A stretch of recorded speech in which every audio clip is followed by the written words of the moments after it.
Good morning, everyone, and thank you for joining us again at the Featured Speaker Series here at South by Southwest ECO. We've had some very, very exciting talks thus far, and that trend is only going to continue with our next speaker here. Wanted to say after Ms. Bader's remarks, if you have questions, the Q&A mic will be right here, so you can line up right there. So yeah, very, very happy that we're able to bring this conversation to South by Southwest ECO. Corporations are probably best poised to make quick responses for sustainability, for climate change. But there's also a number of issues that they can pose. And it really brings in a deep question as to who really controls what sustainability is moving forward, and how can we work together to make this happen. So, ladies and gentlemen, without further ado, it is my distinct pleasure to introduce Ms. Christine Bader. Nice. Thank you. Good morning, everybody. One more time. Good morning, everybody. Hey, all right. That's more like it. Very good. Good. This morning, I'm going to share with you a story that starts with a confession. I fell in love with big oil. Yeah. I share this story with you, not just because it's got some emotional ups and downs, and it's going to take us to some exotic locations and some interesting places, but because it's your story too. It's a story of all of us who recognize that big business has got to be a part of the solution and are committed to making that happen. Whether you are a social or environmental entrepreneur committed to working inside a big company, or whether you're working in or with or even against big business from the outside, as a regulator, as an investor, as an advocate, as a consumer, a neighbor, a citizen, what have you. It's our story too. So I got out of business school in the year 2000, and I was totally idealistic and convinced that business could change the world for the better, and I could help make that happen. So I joined BP. Yeah, you can see where this is going, right?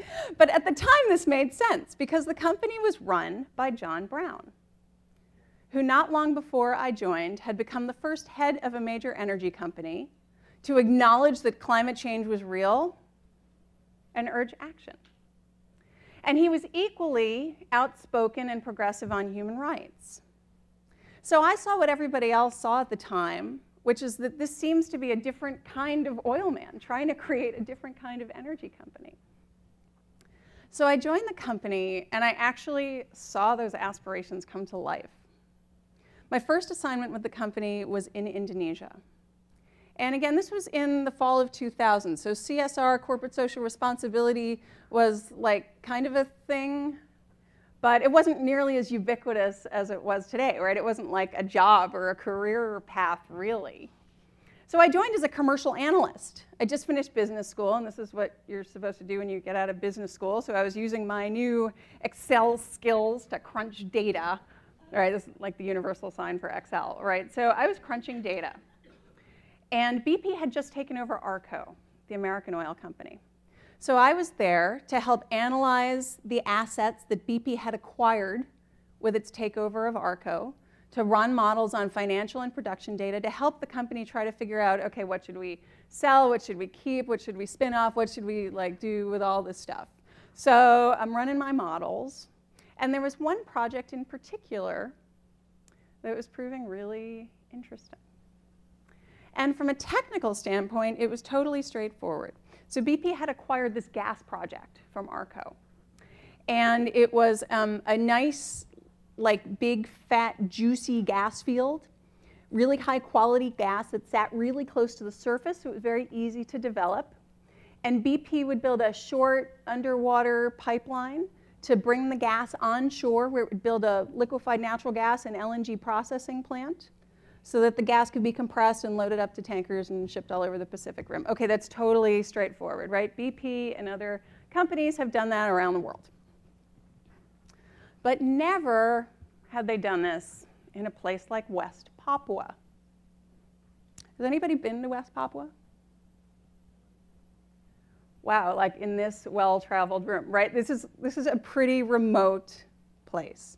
The first time I went out there, I took a commercial overnight flight from Jakarta, and then like a 12-seater Twin Otter plane, and then a helicopter the rest of the way into sight, right? This is pretty remote.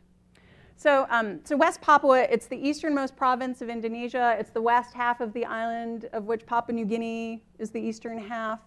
The place is like a National Geographic treasure trove, right? There are all sorts of like flora and fauna species that don't exist anywhere else in the world, and there is occasionally a news story of a tribe being like discovered, right, that has never had contact with the West. This is a really special place. The environmental sensitivities were obvious, and BP was already in the middle of doing the government-required environmental impact assessment, right? We had a team of environmental specialists working on that. It was going to be thousands of pages, lots of man-hours, a really intensive effort. But the more we looked at this, the more it became clear that it was actually the social and the human rights and the community issues that could really make or break this project.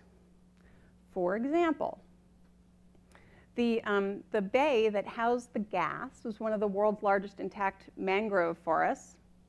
So the land around it was really swampy. There weren't that many places where you could actually site a big industrial plant, right? So ARCO had made the discovery, picked a site that was one of the few spots in the area where there was solid ground, a little bit above the water level, protected on both sides by streams, which meant that it was one of the few spots in the bay where it was feasible to live. Yeah. So there was a village there of 127 households that we were going to have to move to make way for the plant. And people have to move all the time for big projects, right? Like I live in Manhattan, people have to move for the 2nd Avenue subway, right? But there's a process. There's a process of consultation, of compensation, so that people understand what their options are, can make informed choices, get compensated if their livelihoods are impacted. And it wasn't clear if there was documentation of any consultation. There wasn't documentation of consultation with that community. So that was one challenge. Another challenge was that by law, we would have to work with the Indonesian military, which is not known for their good community relations, right? And in fact, the same commander that was assigned to our area had just been named by the East Timor Truth and Justice Commission as having overseen human rights atrocities there, right? This was our business partner. So working with the military, and then we were going to be working in a place that, again, very remote, historically neglected by the national government, very little there in the way of social services or infrastructure. In fact, to the point that there had been a secessionist movement there for decades that occasionally had violent clashes with the police and the military. Okay, so this is what we were stepping into, right? So I'm there like doing my spreadsheets, and there are these memos flying by. This was in 2000, there were memos, right? Of all of these, what we euphemistically refer to as above ground or non-technical risks of all these social and environmental, social and community and human rights issues. And again, this was in 2000. We didn't have like a CSR team of professionals to deploy, but it was pretty clear we needed some full-time bodies on these issues. So I put my hand up and said, whatever that is, can I do that? I said, yeah, sure, please, sure. So I spent a couple of years working on that project, and it was an amazing experience. We commissioned what we think was the first ever human rights impact assessment for a private sector project. I was setting up partnerships with USAID, with Indonesian universities, with NGOs to try to help build capacity in the local communities, deliver some of the social services and infrastructure that BP didn't know how to do, and it wasn't our mandate to do. And to engage, to work with human rights groups, to understand some of the issues there. This was an amazing experience. And remember, this was my first job out of business school, right? So I had all of this license and all of this budget to like go figure it out and engage. My first job out of business school. So I'm like, oh my God, I love big oil. Like, they get it. And I'm working with these guys who are even like the most hard-nosed engineers who are talking about human rights and understanding how important it is that we consult with communities. And so, I'd talk to headquarters and I'd be like, hey, could I have $80,000 to do a human rights impact assessment? Sure, that sounds like a great idea. Hey, can we hire like 30 community liaison officers? Sure, that sounds great. Is that enough? Do you need 40? It's like, wow, I love big oil. An amazing experience, right? And so I just thought, gosh, this is the way that it's done, right? This is the way that big business is done. So I spent a couple years working on that project, and still today, actually, that project is an amazing, I think, model for the way that extractive projects should be run. My next assignment with the company was in China.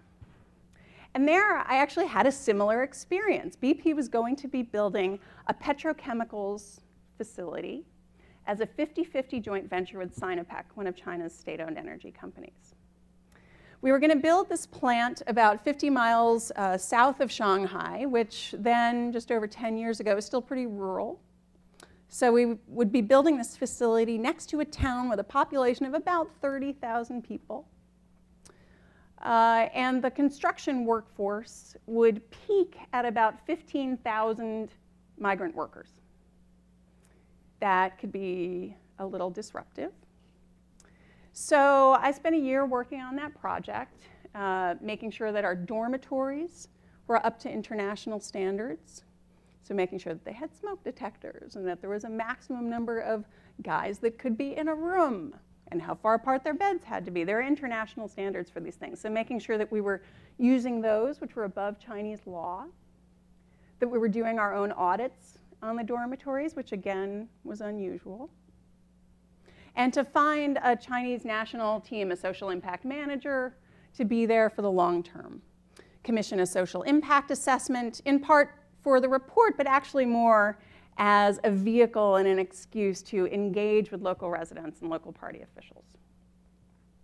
So again, another amazing experience on a really important project for the company. This was going to be one of BP's biggest investments in China to date, with a really important joint venture partner.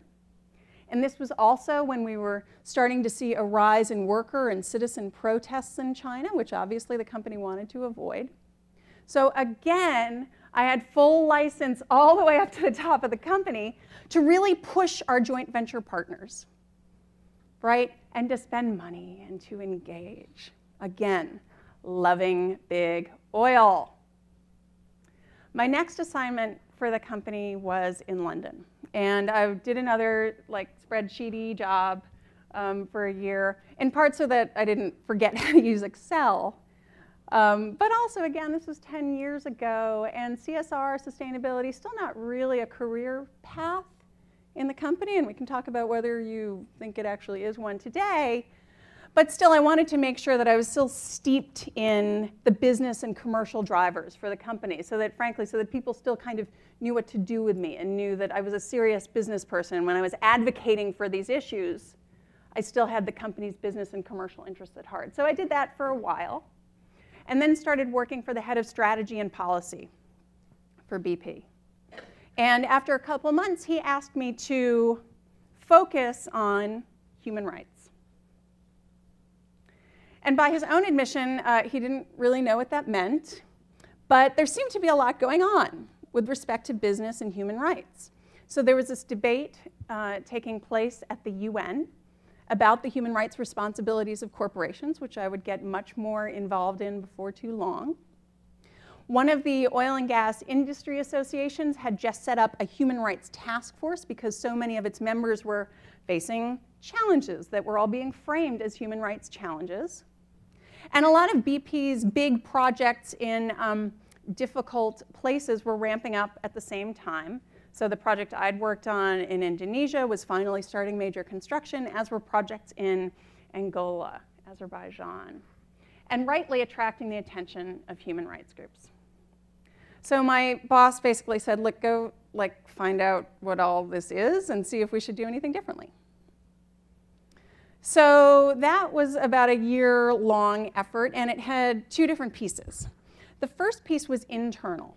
So I was bringing people together from around the company who were working in difficult places and actually bring them together for the first time, right? Setting up this network, because it turned out that we were facing a lot of similar challenges of working with the military, of working in places that were in or recovering from conflict, working in places that had very little, again, infrastructure in the way of like civil society. And that we weren't being consistent, we weren't learning from each other, we weren't sharing both our challenges and our successes. So a human rights group would write a letter to BP in Indonesia that said, BP, you are complicit in the abuses of the Indonesian military, how do you respond? And then the team there would be like, complicity, human rights? Like what, do we have a position? What is our position? What should our position be? And so they'd draft a letter and they'd send it up to headquarters with people for oversight responsibility for that region, and they'd go back and forth and they'd write a letter back. And then at the same time, a human rights group would write a letter to BP in Azerbaijan, BP, you are complicit in the abuses of the Azeri military, how do you respond? And the same thing would happen, and there'd be two different letters back from BP on the same issue. And it wasn't just about the letter, right? It meant that we were not learning, we weren't sharing. So again, the internal piece of that work, I was putting together this network of people so that when they were facing challenges, they knew that they could call their colleague in wherever. And then the other piece that came out of that was producing a human rights guidance note, a sort of policy statement for the company. And that was actually the last thing that I thought would emerge from that, because, you know, what's that, like riffing off of Ronald Reagan's thing, right? Like the 8 most feared words in corporate life are I'm from headquarters and I'm here to help, right? Like usually the last thing that people want is another piece of paper, but all these people were like, you know what, actually be really helpful to have on a piece of paper. Like, how do we think about human rights? What different functions in the company are responsible for different human rights related issues? So a human rights guidance note to use internally and externally. That was the internal piece of that year. And then the external piece was getting up to speed on this external debate about the human rights responsibilities of corporations. And that debate was converging on a guy named John Ruggie. Has anybody heard of John Ruggie? Okay. So he's a Harvard professor who was appointed in 2005 by then Secretary General Kofi Annan to be UN's special representative on business and human rights, to clarify what are corporate responsibilities for human rights. He was appointed in 2005 and started his mandate by going to lots of stakeholders privately, to companies, to governments, to NGOs, and saying, you know, how do you think about the human rights responsibilities of corporations? What do you do? What would be helpful from the UN? So I met him when he came to BP. I presented at one of his consultations that he held on extractives. And I was so impressed with the way that he was handling both the politics and the substance of this very complicated mandate, that first I created a part-time pro bono kind of secondment to support him. And then as these things do, that kept growing and growing as a percentage of my time. And so when his mandate got extended by the Human Rights Council in 2008, I left BP to work for him full-time. And that was fascinating for a while, to get to be at the epicenter of international policy making and get to go to the UN and see what happens in these consultations when you bring together corporate executives and advocates and government delegates, and see how do global norms get formed. And that was really interesting for a while. And then, have any of you been to a UN session, like a Human Rights Council session? Yeah?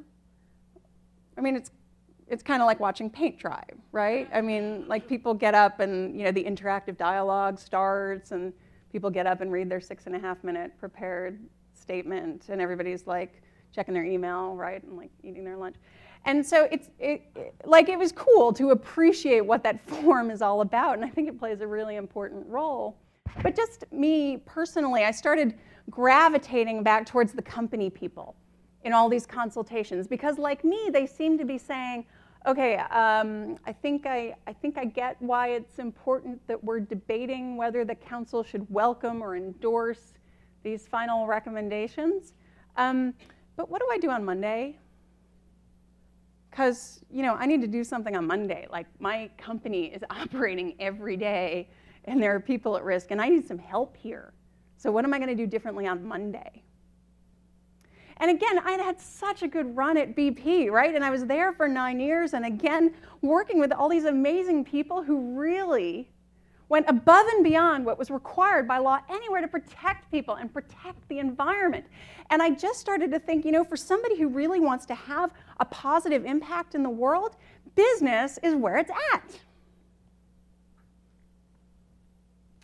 And then, on April 20th, 2010, the Deepwater Horizon rig exploded in the Gulf of Mexico, killing 11 men and wreaking economic and environmental havoc around the Gulf and beyond. And then, as you all recall, this very different BP emerged in the aftermath of that disaster, right?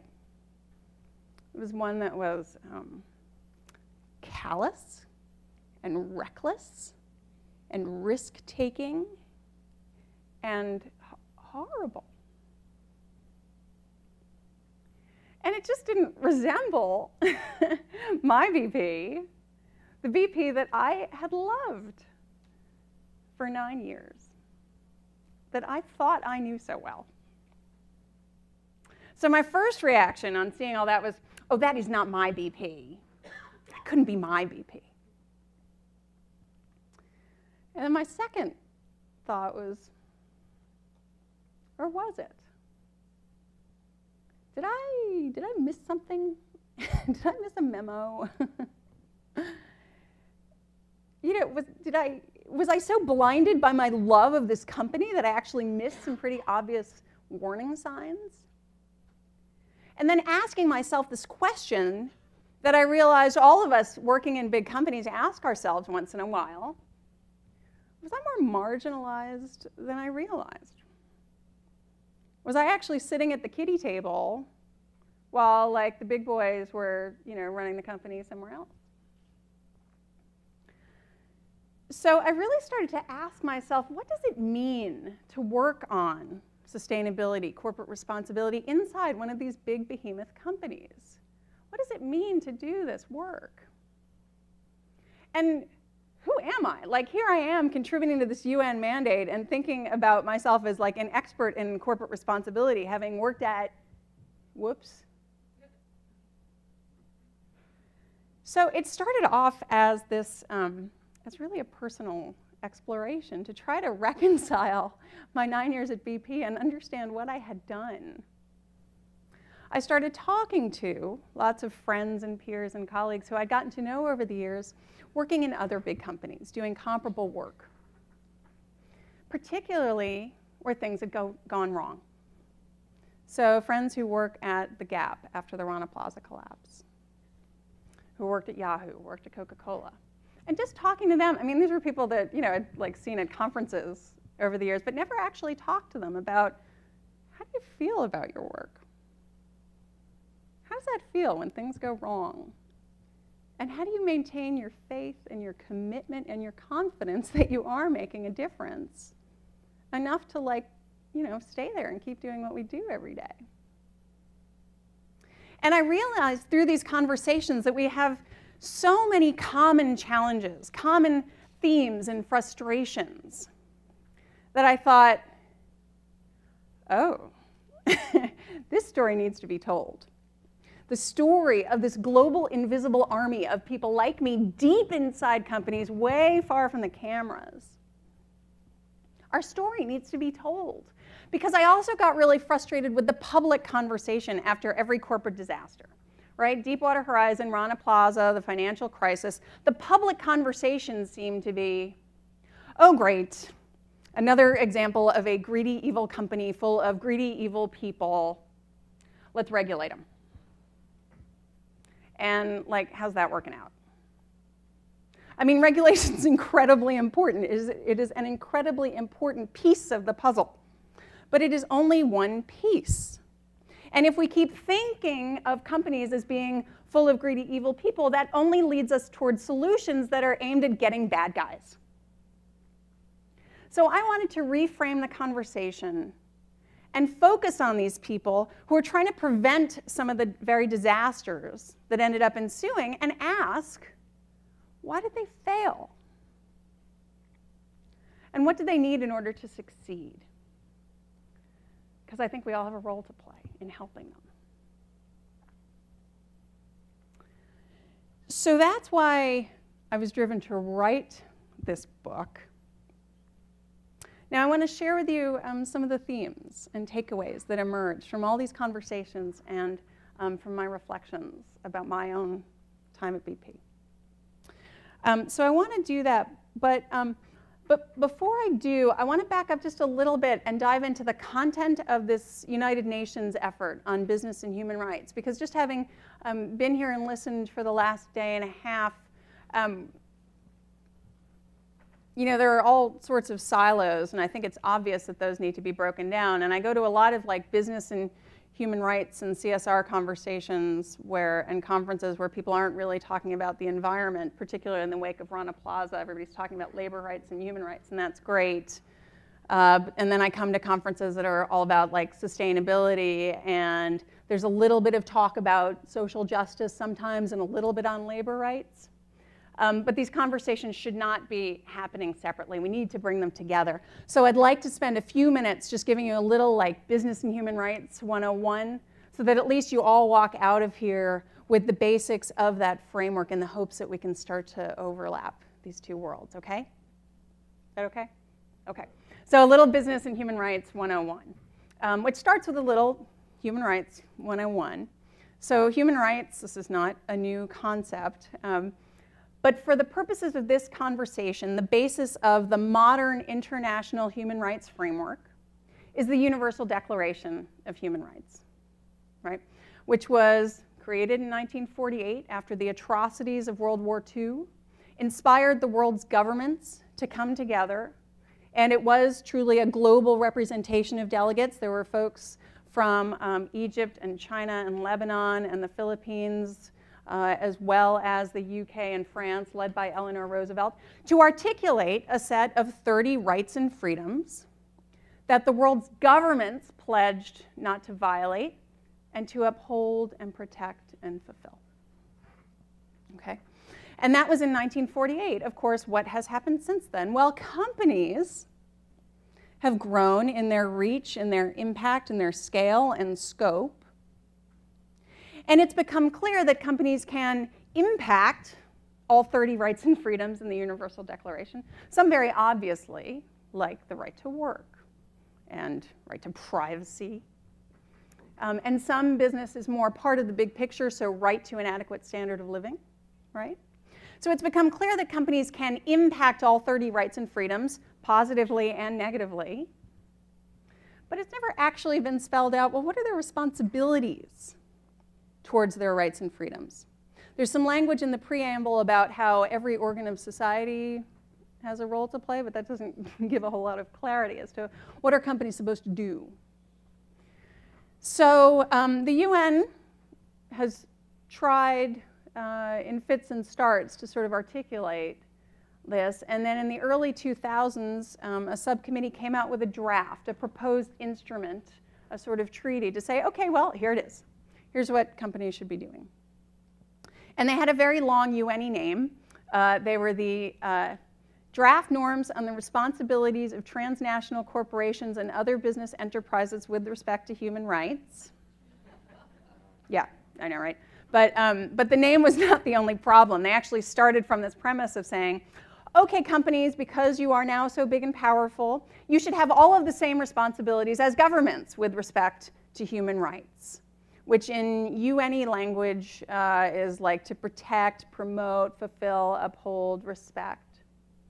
And you have those responsibilities with respect to a limited subset of rights, so environmental protection, consumer protection, labor rights. And And privacy, for example, wasn't even mentioned on there, which I think is pretty clear, is now one of the biggest business and human rights challenges of our time. Okay, so this was a deeply flawed document, right? Because do companies have all the same responsibilities as governments? No. Are they held accountable to the people whose lives they impact? Are they set up to provide the same range of services and protections that governments have? Of course not. So this draft treaty, the draft norms as they were affectionately known, ended up inspiring this debate at the UN that actually got pretty ferocious. So there were some human rights groups that thought, this is awesome, this is exactly right. And a bunch of companies and the International Chamber of Commerce were like, no way, human rights are a government thing, nothing to do with us. So the Human Rights Council said, okay, clearly this draft is not going to work, but we still need to articulate, what are the human rights responsibilities of companies? So Kofi Annan appointed this guy, John Ruggie, to clarify this debate. So in 2011, he ended up producing the UN Guiding Principles on Business and Human Rights. This is the punchline for you. This is like the thing that you need to keep in mind. The Guiding Principles on Business and Human Rights. They were unanimously endorsed by the Human Rights Council, which those of you who follow UN things know is like rare. And they spell out, okay, here's what governments have to do to better protect and prevent and address human rights abuses linked to business. For companies, they spell out a human rights due diligence process, so companies should have a human rights policy, acknowledging their responsibility to respect human rights. They don't have to do all the other uphold, promote, fulfill stuff. If some want to do that, that's great, but let's set a baseline that companies must respect human rights, not infringe on the rights of others as they go about their business.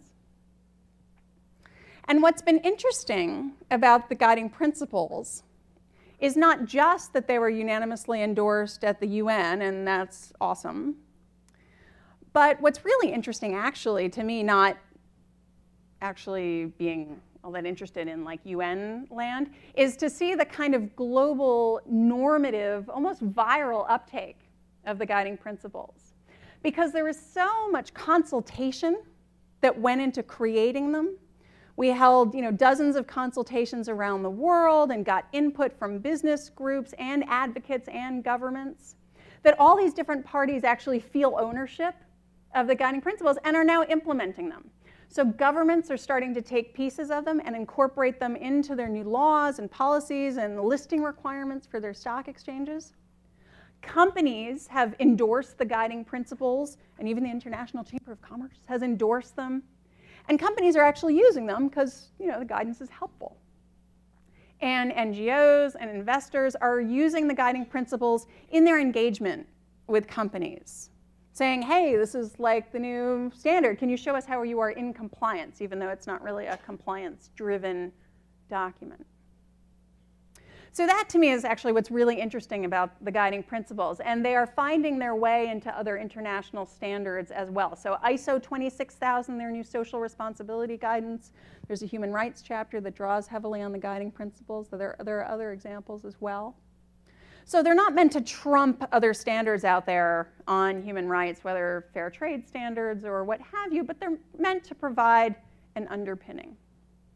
And I think they're actually incredibly helpful because part of the problem, I think, with the way that the CSR and the sustainability conversation has evolved over the past couple decades is that there is no universal declaration of CSR and sustainability, right? There's no universal declaration. So it's sort of like it's kind of whatever you think it should mean. So every company has to reinvent, right? Okay, what are our 3, 5, 10 sustainability priorities, right? They've got to reinvent it. And then often that doesn't match what their stakeholders think is important. And that's why you get so much of the eye rolling when you even start talking about corporate responsibility.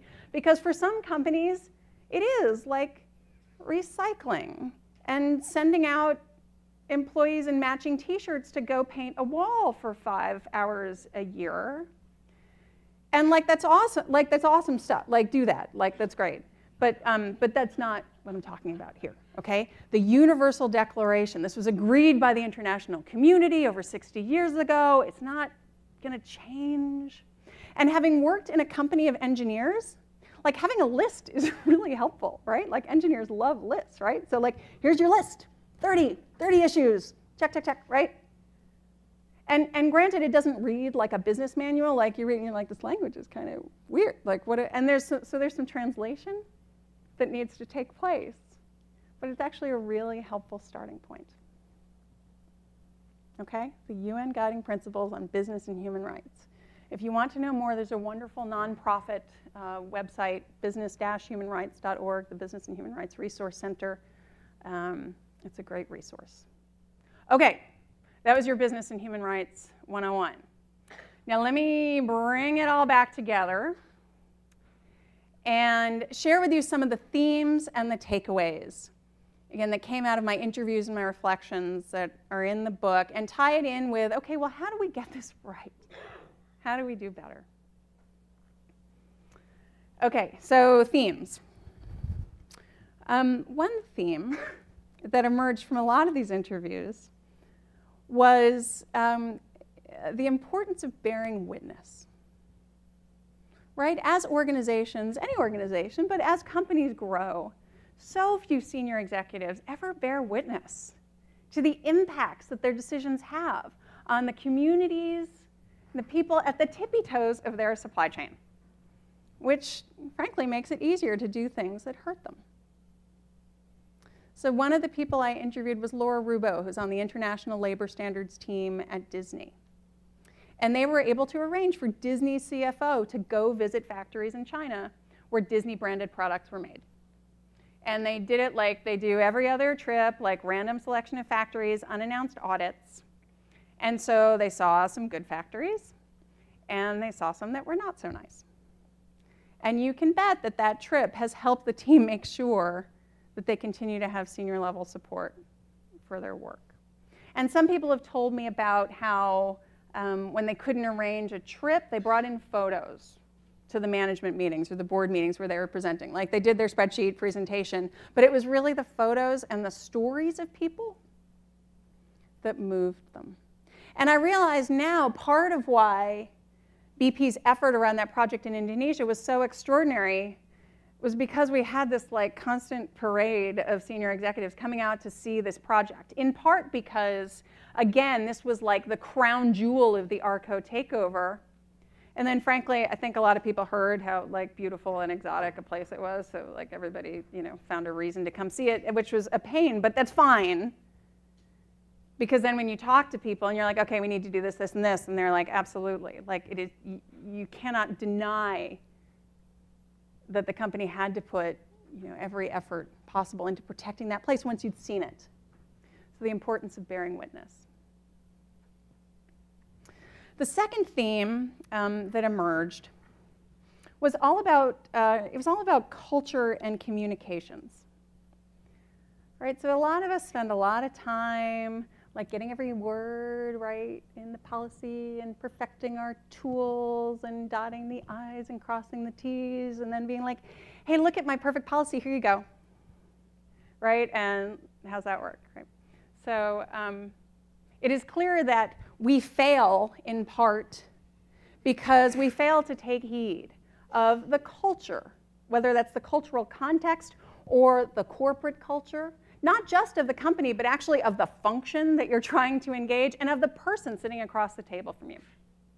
So when I first got to China, I was like, we are going to protect the human rights of our workers and our communities. And that didn't work so well. I mean, I didn't get like thrown out or anything, but people looked at me like, we're a chemicals company. What are you talking about? And then I tried, well, these are the standards that BP uses around the world, and we're going to use them here.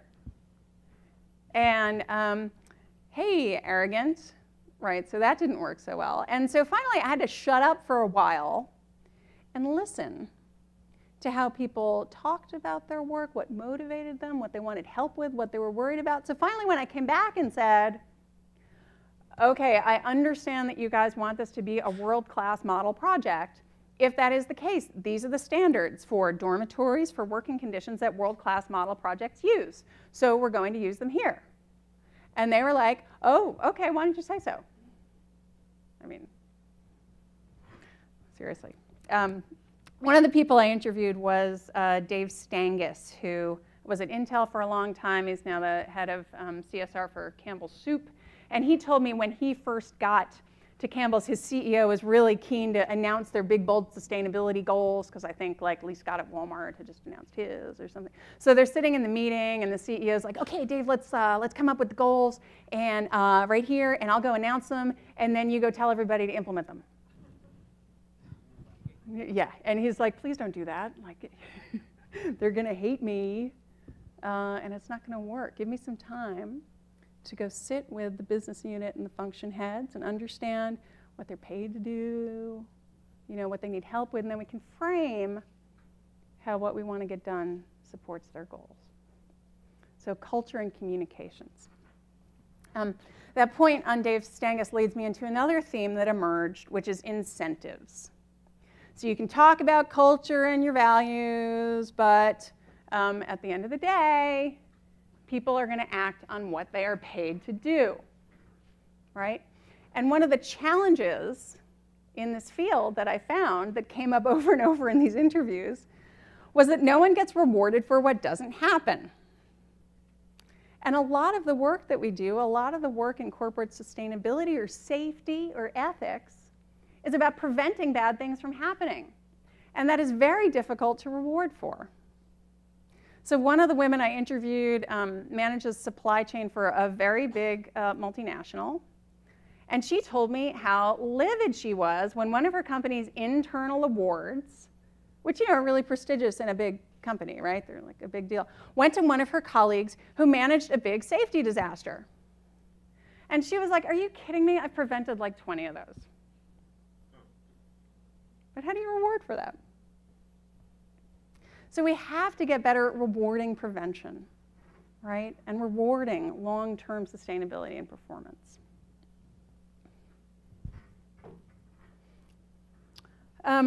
Another theme, which will not surprise you all being here, but it was the importance of community. This is lonely work. This is hard.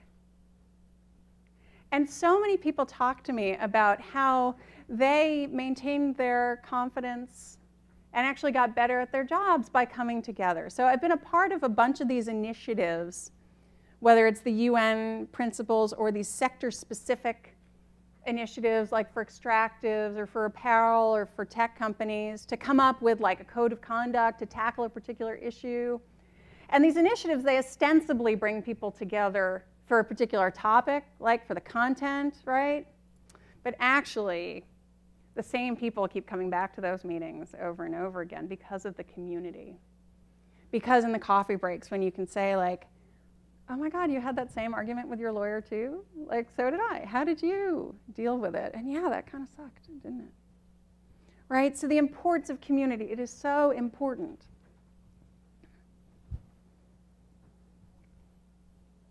All right, I'll share one more theme before we open it up for questions. And this theme for me it was the real punchline. It was the real kicker. It was the one that helped me really reconcile my time with BP and actually helped me regain my corporate idealism. And that was the theme of incrementalism. And I'd never really thought about my work at BP like that, but then this word kept coming up over and over again, incrementalism. And it was recognizing that those of us who are doing the real corporate responsibility work, right, not like the matching t-shirt, painting a wall thing, but like really, we are working on the thorniest issues at the heart of globalization, and no one person or team or company can change those overnight. This is really hard. It's Sisyphean. It's hard. But the people who I talked to really inspired me with their confidence that despite these tiny little steps, and even the big backwards ones, that they were moving these big super tanker companies and even sometimes their industries in the right direction. So one of the people I interviewed was a former Gap employee. And he told me about one of his trips visiting suppliers in India. And at the end of a long day, the guy showing him around said, I want to take you to one more that's not on your list. It supplies the domestic market. And he said they walked up to this residential high-rise, walked up a couple stories, and walked into this room. And he said it was filthy. There was a kid working one of the machines. And I said, that sounds horrible. Like, how did you feel when you saw that? And he said, well, it was horrible. But it was actually one of the moments when I felt like all of this work that we've been doing on supply chains and improving labor conditions over the past 20 years has made a difference. Because if the factories that the Gap sources from today look like that 20 years ago, and I'm pretty sure they did, we've made a lot of progress. So again, this for me was the real punchline. It was recognizing that obviously I did not manage to transform the whole of BP. And I obviously didn't even get to know all of BP as well as I thought I had. But I know I made a difference to those 127 households around that project in Indonesia. And I know I made a difference to those workers and communities living around the project in China and on those other projects with the colleagues that I worked on around the world. Right? And that's like, you know, that's like tens of thousands of people. Which is not bad. It's not good enough, but it's not bad. So let me close with two quotes. There are two quotes that I put in the front of the book. The first one is from John Brown around the time when he was running the company when I joined. And it is, a good business should be both competitively successful and a force for good. The second quote is from the poet W.H. Auden. There is a great deal of difference in believing something still and believing it again. So having had my heart broken by big oil, I have actually come back around to believing that big business can be a force for good in the world. But I know that's not going to happen by accident. It's going to take all of us doing the work that we all do every day and acknowledging that it's hard and coming together in these communities to make sure that we're learning from each other and that we're supporting each other. So I am no longer that girl who fell in love with big oil 15 years ago, but I am a corporate idealist. Thank you.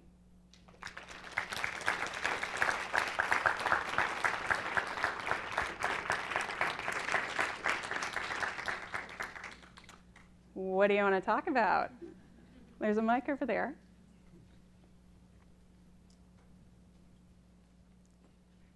Christine, great speaker. Thank you. My name is Karen. I have a question. What are some keywords that you found work internationally between what might be the do-gooders and the corporate bottom-liners? Yeah.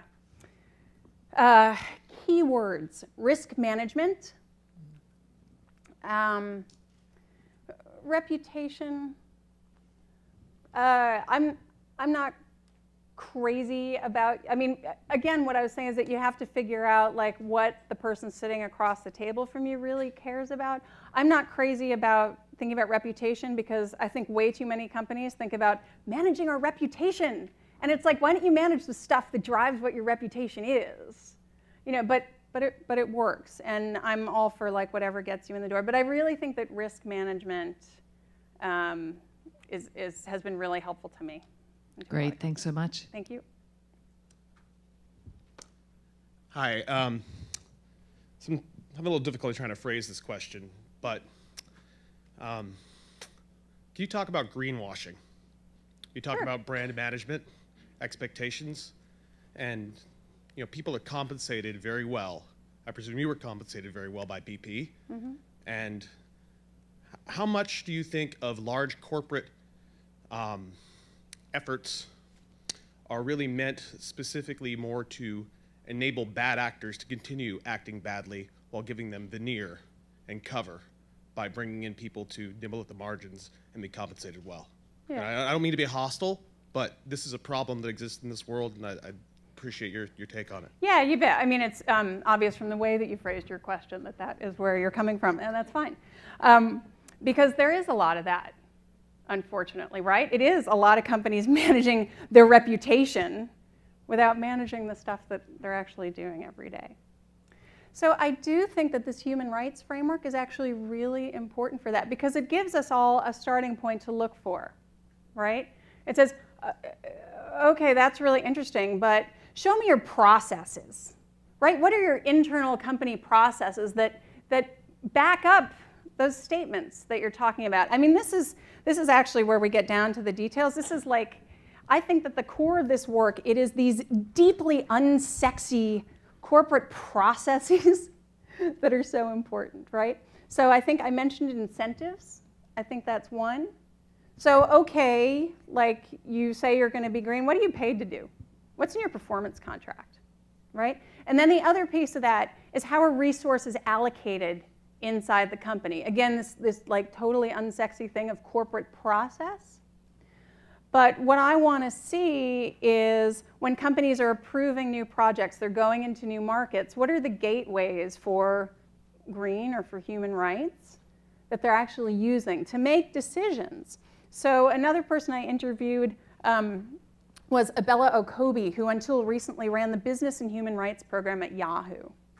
And that program was set up after Yahoo turned over user information for one of their users of a journalist in China, and that information was used to find him and throw him in jail. So they put in this program run by Abella, who's a senior lawyer. And what they do is before they launch a new product in a new market, she leads a cross-disciplinary effort, a human rights impact assessment, so that they can study the legal and the regulatory environment as well as local practice and decide, do we want to go in there? And if we do, what risk mitigation measures are we going to put in place before we decide? So things like before they decided to launch mail in Vietnam, they did a human rights impact assessment, and it was early enough so that they could make decisions like, oh, maybe we shouldn't host our servers. Like maybe we shouldn't locate servers in Vietnam so that data wouldn't be stored there.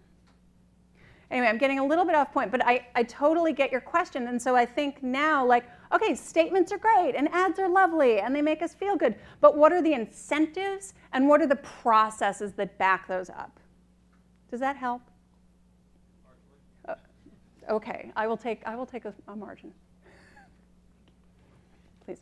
Hi, this question kind of dovetails on that, Ashley, Sure. but one of the things that came out of the UN Climate Summit in New York was the signing of the New York Declaration of Forest, where over 40 companies signed committing to stopping deforestation by the year 2030.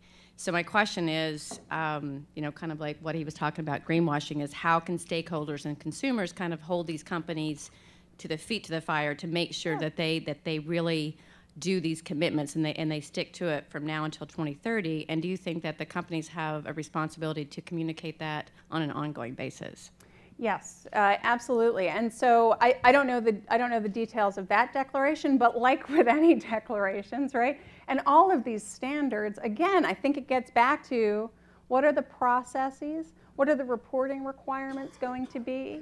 What is the governance of these initiatives? So again, we've seen these initiatives proliferate, whether it's the UN Global Compact, right, or any of these other initiatives. And you know, having worked with a number of them myself, they're all struggling with the issue of governance. So the UN Global Compact, right, they've got something like 7,000 corporate signatories. But what they started doing a couple years ago in response to, I think, rightfully criticism, the companies were like signing up and not doing anything. They started instituting a pretty light requirement that companies would submit a report once a year to say, here's how we're implementing our commitments. And they don't, they don't have the capacity to like evaluate those reports or anything, but making the companies actually put those reports in the public domain, part of the thinking is, okay, we'll put it out there and we'll let stakeholders decide. And they have generated a lot of conversations and criticism from some stakeholders of the participant companies. And then they also started delisting companies that don't submit their report, which is fair enough. But I think, for example, the UN Global Compact has made a decision that, okay, we want to be a very broad tent. We want to be the way in for a lot of companies to even think about some of these issues in the first place. So the requirements are going to be pretty light, but we'll get more companies in to start talking about sustainability. And one quote I have in the book from Aaron Kramer, who runs BSR, he said, the trick is to get them to the table and then move the table. So it's a way in. These sort of light requirement initiatives, I think, are a way in. And then you contrast that with something like the Global Network Initiative, which Microsoft, Google, Yahoo worked with Amnesty International, Human Rights Watch, Human Rights First, a bunch of NGOs and socially responsible investors and academics after the case that I mentioned in China and those other companies getting into trouble elsewhere. And they decided to go the other way, which is we're going to have really strict governance requirements. We're going to send in third-party auditors to study cases. You're going to have to submit reports to the Secretariat. Those will then be redacted and posted publicly.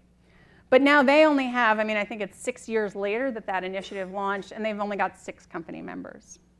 And that's fine. That serves a different purpose. So I think there's room in the whole landscape for declarations like that where you can get a lot of companies to sign up. But each of them has to make a choice. And stakeholders can make a choice as to what they want to do with that information. Thanks. Hey, Christine. Hi, Derek. Great. I guess the statement you made earlier that corporations can be a force for good, I think is a pretty powerful statement. I'm wondering, in your assessment and going through the process, what do you think the most critical issue is or need is to get companies to believe that themselves, to get them thinking that initially and make that first step?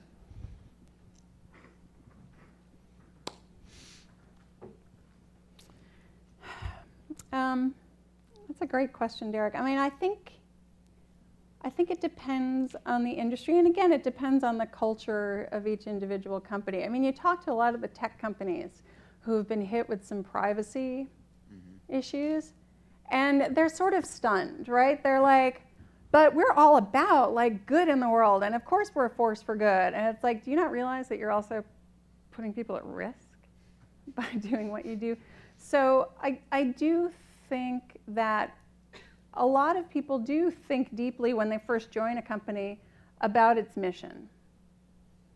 And for the most part, we can debate things like financial services, but for the most part, companies do exist to provide a product or service that people need, right?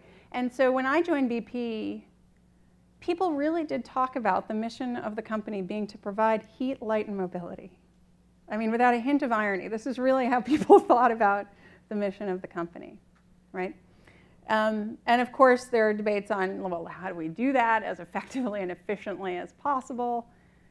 But I think that companies at their core are founded to do something in the world that people need or benefit from, and we can talk about pets.com, or we can talk about like bubbles bursting.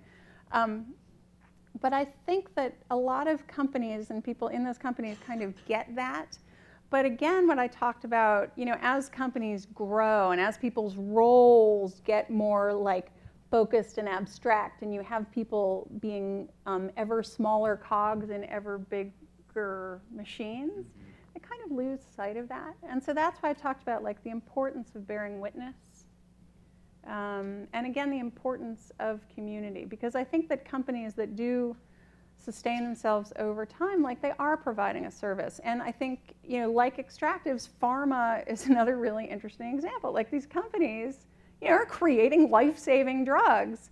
But I think rightly, they've gotten so much criticism because of the way that they go about doing that, and because they seem to, at times, lose sight of their mission. So I think it's there. But again, it's what's the language that you use. How do you tap into that and bring it back to the surface? Thank you. Thanks. Okay, we've got, if I could try to take both questions because we're at the end of our time. Sorry, there are just 2 of you in the queue. Should we try to do both questions at once and then I'll fold them? Sure. Okay. I'm looking for some advice for a parallel universe. I work for city government, and it's a big corporation of sorts, and the shareholders are the citizens. I come from a corporate background, or I came to public service from a corporate background and was a public service idealist, and have rapidly had that beaten out of me. I work for a bastard stepchild department of the city, and trying to improve things, unlike your early successes, I've heard no at every turn. Do you have any advice for how to regain or hold on to the will to keep fighting another day when you can't even get to those incremental steps forward? Yeah, okay. All right, thank you. And then, of course, there'll be totally unrelated questions. But that's okay. Man, you have no idea. All right, try me. Okay, I feel like everything you've said about what I know of stakeholder branding has been really incredible. I've worked with a lot of ranchers, and I think that this applies to that, and I thank you. The other thing is, I think that obviously triple bottom line thinking, changing the systems of capitalism, and renewables are obviously, really important, 10, 20 years where we're going. But I wanted to bring up, there was a film at South by Southwest in March called The Great Invisible by Margaret Brown, and it's about the BP oil spill. And it's just about to open in theaters, and it's an indie film, and does kind of a brilliant and very nuanced job of depicting the BP oil spill. And so my question to you, though, is, and it's something I've seen with the ranchers, where you kind of have the big players in a sector saying, look, we've got these things, and we send people out and we deploy them, we do this and that. But there's yet, even in BP, they come up with legal things and getting money to people, and yet some of the people you're trying to reach are so far out on the spectrum of not being educated, not being part of officialdom, not being into these things. And I guess my question, you look at South Africa, the idea of bearing witness, the way, storytelling.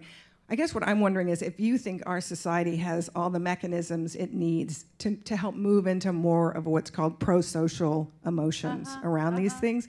And if you could see, do you think we need something even new professions, so that instead of, kind of parachuting in and out of a situation with very marginalized people, there needs to go through time. So have fun with combining these. Thanks for that.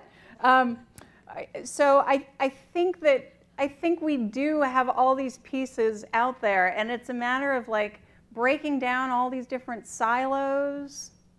One of the posts that I wrote recently, which took off more than anything else I've ever written, was a post that I wrote in Fast Company a couple weeks ago that called "Is the MSW the New MBA?" And it was all about, we've got these skills, but they sit in different parts of our society, right? So I think that the mechanisms are there, but I am going to figure out how to tie it in, which is that I think part of the journey for me, of the book and of all the people that I talk to, is that the choice, where each of us is going to make an impact in the world, it is a deeply personal journey, and it changes over time, right? So I get a lot of people coming up to me and saying, well, I really want to change the world. Should I go work at the UN? Should I go work at ExxonMobil? Should I work in city government? Should I start up my own thing? Should I go work at Amnesty? And I say, yes. Yes, you should. Because each of us is going to thrive in different environments, and that can change over time. So I did interview a lot of people who, in their roles, had done the corporate thing for a couple years, and then they're like, you know what, this sucks. This incrementalism thing, I've had it, I'm out of here. And I'm going to go, work at Amnesty or something. And there you spin your wheels a different way, because every job has its wheel spinning. But one of the themes that came out was that a bunch of people said, I realized if I was really making no progress, it was time to go, because there's someplace else where I can. So maybe it's time to go. Thank you all so much.